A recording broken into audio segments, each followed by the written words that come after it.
Yahoo! Donc aujourd'hui je te retrouve avec l'extrême plaisir pour une nouvelle vidéo sur la chaîne et aujourd'hui on va être sur une vidéo extrême manga. J'achète ou pas 100% Meian. Donc je suis désolée pour cette vidéo, il n'y en aura que 3. D'habitude je tourne autour de 4 voire 5 et d'ailleurs j'avais dit qu'il y en aurait 4 normalement à chaque vidéo parce qu'il y a au total je crois 15 mangas ou plus de chez Meian que je n'ai pas présenté en extrait et encore en voulant faire cette vidéo j'ai remarqué qu'il n'y avait pas tous les extraits de disponibles. Donc il va falloir que Meian pense à rajouter tous leurs extraits parce que sinon je ne peux pas tout lire. Bref, aujourd'hui 3 seulement parce que je suis en mode gros rush. Là le jour où je filme on est le dimanche 22. Sachant que lundi je ne suis pas du tout chez moi et que mardi après-midi j'ai presque la moitié de l'après-midi de pris médecin. Et je repars mercredi en début d'après-midi je pense sur Bordeaux parce que jeudi je pars à Tours pour la convention manga donc voilà. Oui ça sera passé pour toi. Donc je suis en méga rush. Donc nous sommes, on va commencer avec Samurai in Another World ou en français du coup Meian a appelé ça Isekai Samurai. Je trouve ça pas plus mal parce que comme ça on sait directement que c'est un Isekai et que c'est à l'époque des samouraïs. Voilà. Donc c'est un manga qui date de 2023 au Japon et de 2025 en France, mais attention, 5 tomes toujours en cours, donc rythme très lent. Au Japon, nous en France on a eu le tome 2, le tome 3 sortirait le 21/8, donc 21 août. Nous sommes sur un shonen en genre action, aventure, comédie, fantasy, autre monde, combat, dragon, monstre et samouraï. Voilà. Et il est âge conseillé aux 12 ans et plus. Donc en ce qui concerne la série, voilà le résumé. Si je suis un démon, alors envoyez-moi en enfer parmi les miens. Une redoutable samouraï envoyée dans un univers fantasy. Époque des provinces en guerre, Jinko, fille d'une famille guerrière, suit la voie du samouraï et désire plus que tout mourir au combat. Malgré de nombreuses occasions, la mort refuse de l'emporter. Après une errance infructueuse, elle se résout à prier Bouddha de lui donner un moyen de mettre fin à sa vie. Errant à la recherche d'un lieu où mourir, elle est projetée dans un autre monde. La guerrière la plus puissante de l'époque, Gengoku, est envoyée dans un univers fantasy peuplé de monstres. En ce qui concerne mon avis sur cet extrait, je dois t'avouer que je n'ai pas terminé l'extrait tout simplement parce que justement je le trouvais un petit peu ennuyeux.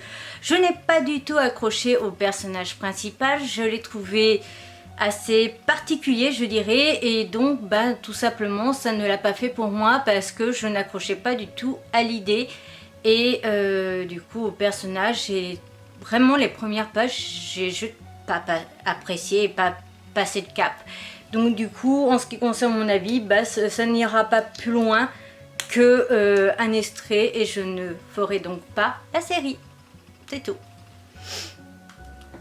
Ouais, je sais, on va aller très loin avec une vidéo aussi courte avec ça.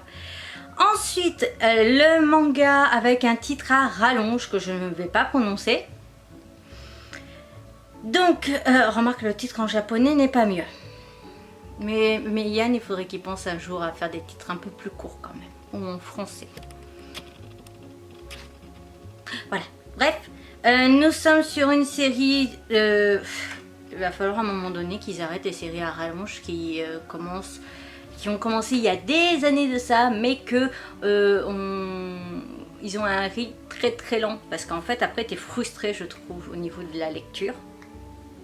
Pourquoi je dis ça? Parce qu'on est sur un titre qui date de 2018 au Japon et on a 9 tomes de parus.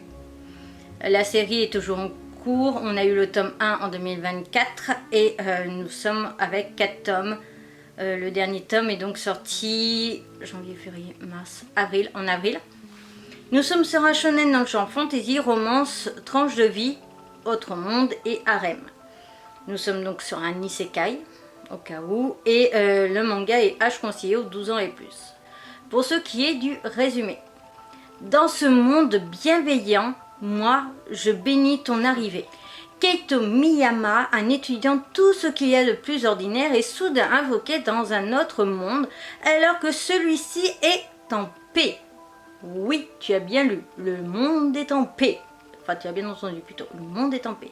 Sa rencontre avec Scromenia, une jeune démone, l'amène à sortir peu à peu de sa carapace et à côtoyer différentes races. Une comédie chaleureuse dans un autre monde paisible. Dans un monde paisible et sans conflit, une vie tranquille et douce commence. Une aventure vibrante et pleine d'émotions. Une mystérieuse jeune fille et un garçon ordinaire, de leur rencontre naît un lien extraordinaire. Donc on est tout simplement sur un isekai assez classique. Il y avait au moment dans le monde des humains 2 garçons et 2 filles qui donc du coup ont été invoqués. Attends, je ne perds pas après ma bague. Donc du coup on est sur 2 garçons et 2 filles qui ont été invoqués. Un des garçons n'apparaît pas avec les autres quand ils arrivent dans l'autre monde. On va vite nous expliquer que tout simplement le garçon qui a été invoqué, c'était lui qu'on cherchait à invoquer car c'est donc un héros. Mais un héros qui est demandé pour un monde où en fait le monde est en paix. Ce qui est assez particulier et d'ailleurs c'est un truc que techniquement moi je n'ai jamais vu. Et j'ai trouvé ça plutôt agréable et donc du coup ça m'a donné envie de m'y intéresser à ce titre parce que je me suis dit quoi, à quel moment en fait? Il y a toujours quelque chose à faire, il y a toujours un truc, il y a toujours un monde en guerre ou quoi que ce soit, à part peut-être potentiellement... merde, comment il s'appelle Il est dans mes mangas d'Halloween, je ne le vois même pas. Ah si, Fantasy Lazy Life, mais voilà, c'est dit dans le titre, justement que c'est Lazy Life, donc la vie assez tranquille.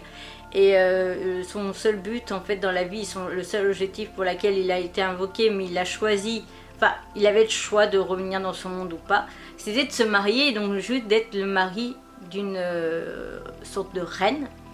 J'ai lu que les quelques premiers tomes et ça date il y a très longtemps, donc je suis désolée si c'est plus parfait au niveau du résumé. Mais donc du coup, là on est dans un monde tranquille, il se passe rien, on lui dit bien « Oh non, non t'inquiète, il y a des démons, il y a des elfes, il y a de tout ce que tu veux. » Mais en fait on est tous en paix.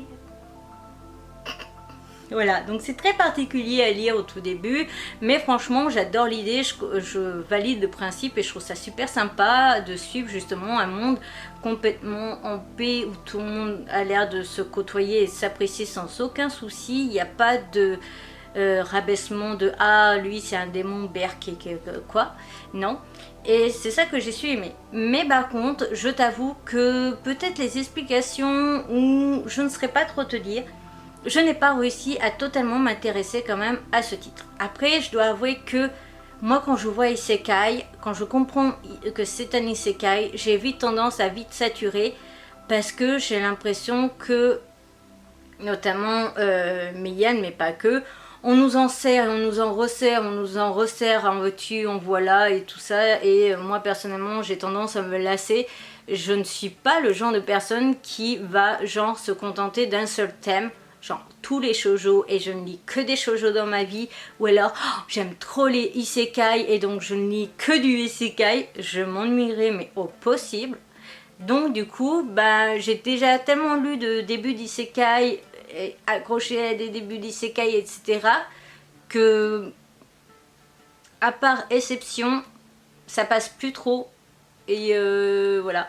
Alors après aussi, voilà, moi mon but dans les extraits c'est savoir comment c'est fait, qu'est-ce qui est à l'intérieur, au niveau de l'histoire un peu plus poussé que juste lire un extrait. Et ça permet aussi de t'en parler, de te dire, waouh, il y a quand même un isekai là où ils sont tous en mode en paix.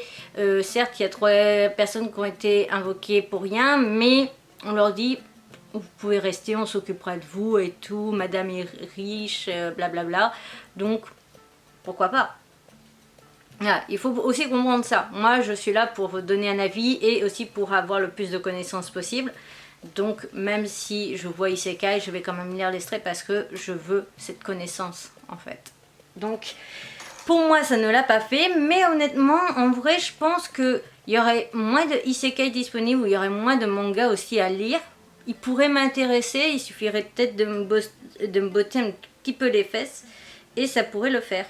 On continue et termine cette vidéo avec mon avis sur I'm the Evil Lord of an Intergalactic Empire. Si je prononce bien, et de toute façon tu auras eu la couverture à côté de moi au cas où que je fasse du pâté. Voilà. Donc nous sommes sur un titre qui date de 2020 au Japon et de 2025 en France. Le dernier tome est sorti en mars, le prochain tome sortira en septembre apparemment. Nous sommes sur un shonen en genre action, aventure, fantasy, science-fiction, autre monde, espace, harem, réincarnation et transmigration. Nous sommes sur une série qui est toujours en cours avec 8 tomes au Japon et 2 tomes en France.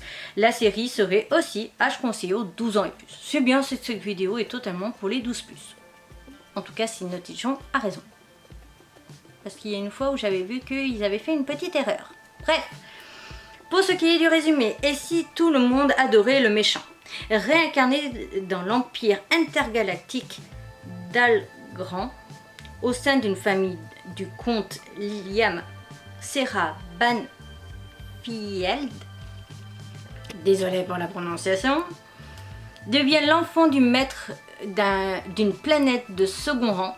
Traumatisé par sa vie passée où sa gentillesse a été exploitée, il décide cette fois de devenir oppresseur. Il a raison. Je vais devenir un seigneur démoniaque et je ne me priverai pas de faire le mal autour de moi. Mais son domaine est ruiné, il doit tout rebâtir avec l'aide d'une intelligence artificielle. Il réduit les effectifs militaires et chasse les bureaucrates corrompus. Sans se soucier des jugements, Liam a agi selon ses envies. Pourtant, à mesure que les habitants voient leur sort s'améliorer, ils développent de l'affection pour ce tyran. En devenir, n'y aurait-il pas un malentendu? Découvrez l'histoire d'un seigneur démoniaque qui a, d'une manière bien à lui, de gérer les affaires. L'heure est venue d'emprunter ou pas la voie des ombres. Alors oui, c'est un isekai, on est d'accord, mais j'ai surkiffé le principe et j'ai surkiffé l'idée et surtout le début. Pourquoi? Parce qu'on est avec un personnage qui à la base est très gentil, etc. Et il va se retrouver tout seul chez lui, avoir envie d'en finir. Et en même moment, une sorte de démon va arriver et va lui montrer la vérité en fait de sa vie. Il va comprendre que même sa petite amie se foutait de sa gueule et l'a utilisée. Ils ont été ensemble, ils ont eu un enfant et apparemment dans ce qu'on voit et donc dans ce qu'elle dit, il ne serait ni le père et pourtant il doit payer et verser donc une pension alimentaire. Donc en fait il s'est fait totalement entuber. Pareil au niveau de son travail, en fait il s'est fait manipuler et donc actuellement il a une vie de merde mais parce que les gens se sont foutus de sa gueule et non pas par pas de chance ou voilà un divorce, tu te sépares, tu dois quand même payer la pension alimentaire de ton gosse, c'est normal.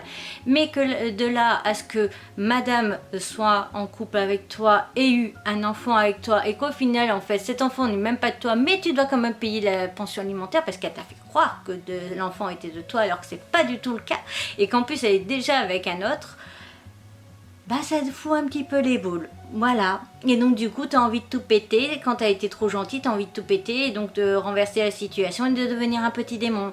Et j'ai surkiffé le principe et l'idée. De plus je trouve ça plutôt original justement le fait que le héros entre guillemets, notre protagoniste clé plutôt, veuille du coup devenir un enfoiré de premier en revenant un vrai démon à tout détruire et tout ça, et qu'au final il s'attire la sympathie des gens. Et ça, je trouve ça plutôt drôle et plutôt intéressant du coup à suivre. En ce qui concerne ce titre, je te dirais juste que je suis un énorme coup de cœur et que j'ai très hâte de le demander aux éditions Meian parce que j'ai trop hâte en fait de le découvrir. Et j'ai trop hâte en fait de suivre les aventures de ce personnage parce qu'il y a des fois où même moi j'ai envie de tout envoyer en l'air et d'arrêter d'être gentil et de penser qu'à ma gueule et même potentiellement de détruire les gens qui m'ont détruit. Voilà, donc du coup j'ai adoré ce principe, j'ai adoré l'idée et malgré le fait que ça soit un isekai, je suis complètement addict et accro. Voilà. Cette vidéo extrême manga j'achète ou pas 100% Meian est donc à présent terminée. J'espère de tout mon cœur que cette vidéo t'aura plu. Je te retrouve du coup 2 ou non même 3 fois dans l'été pour te présenter les autres extraits que je n'ai toujours pas lus. On se retrouve donc bientôt pour une nouvelle aventure. Je te mets la précédente vidéo Meian, la playlist, ma tête de panda, les réseaux sociaux, les comptes Vinted. N'oublie pas d'aller voir dans la barre d'infos si tu veux me retrouver sur d'autres réseaux sociaux pour d'autres univers. Notamment par exemple la chaîne avec les mangas 18+. Ou alors une chaîne qui parle un peu de tout, de santé mentale, de mode, de beauté, de... Il y a quoi d'autre aussi? De mon métier de community manager, etc. Sur ce, à bientôt!